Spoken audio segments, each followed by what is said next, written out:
নবায়নযোগ্য জ্বালানিতে আমদানি করা জলবিদ্যুতে ঝুঁকছে বাংলাদেশ। সরকারের এই অবস্থান স্পষ্ট করে প্রধান উপদেষ্টা ডক্টর মোহাম্মদ ইউনূস জানান, নেপাল ও ভুটান থেকে জলবিদ্যুৎ আনতে কাজ করছে সরকার। এজন্য দক্ষিণ এশীয় গ্রিড তৈরির ওপর জোর দিচ্ছে বাংলাদেশ। সে কাজে দেশগুলোর মধ্যে যে অনাস্থা তা কাটানোর কথা বলছেন প্রধান উপদেষ্টার প্রেস সচিব। আজারবাইজান থেকে মাহফুজ মিশুর রিপোর্ট। মিলিয়ন অফার ওয়ালটন ফ্রিজ কিনে পেতে পারেন 20 লক্ষ টাকা, রয়েছে কোটি কোটি টাকার নিশ্চিত উপহার।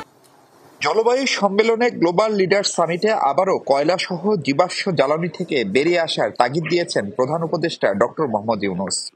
We, the human inhabitants of this planet, are the cause of the destruction of the planet. We are doing it deliberately.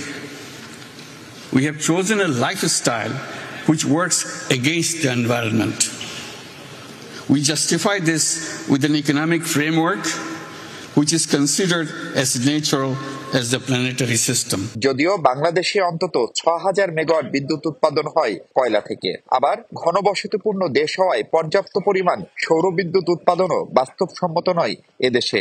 এ অবস্থায় আমদানি করা জলবিদ্যুৎ সরকারের অগ্রাধিকার। নেপাল ভুটান যদি আমরা ওপেন করতে পারি তারা খারাপ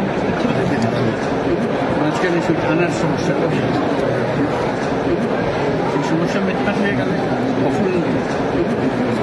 অবশ্য এরই মধ্যে নেপাল থেকে ৪০ মেগাওয়াট জলবিদ্যুৎ আমদানির বিষয়টি চূড়ান্ত করেছে সরকার। নেপালের পাশাপাশি ভুটান থেকেও আমদানির সম্ভাবনা উজ্জ্বল, তবে সেজন্য লাগবে ভারতের অনাপত্তি। তা নিয়ে কাজ চলছে জানিয়ে দক্ষিণ এশীয় গ্রিড করার স্বপ্ন দেখছে বাংলাদেশ। সবাই মিলে যদি একটা সাউথ এশিয়ান গ্রিড করা যায়, নেপাল ভুটানেরও এটা ইয়ে আছে, তাহলে যেটা হবে যে আমরা যারা লোয়ার রিপারিয়ানে আছি, আমরা ইন্ডিয়া সবাই বেনিফিটেড হবে।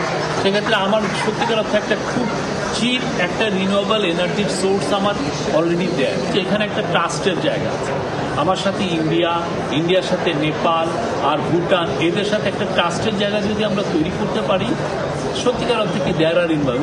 পাশাপাশি দক্ষিণ এশীয় আঞ্চলিক সহযোগিতা বাড়াতে সার্ককে কার্যকর করাও ডক্টর ইউনূসের কূটনীতির অন্যতম অগ্রাধিকার।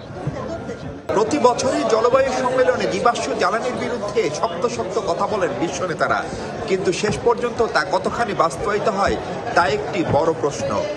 এবার যেসব কথা উচ্চারিত হলো তা অন্তত বাস্তবায়িত হোক, সেই প্রত্যাশা বিশ্বের হাজারো পরিবেশবাদীর। Mahfuz Mishu, Jamuna news, Baku, Azerbaijan.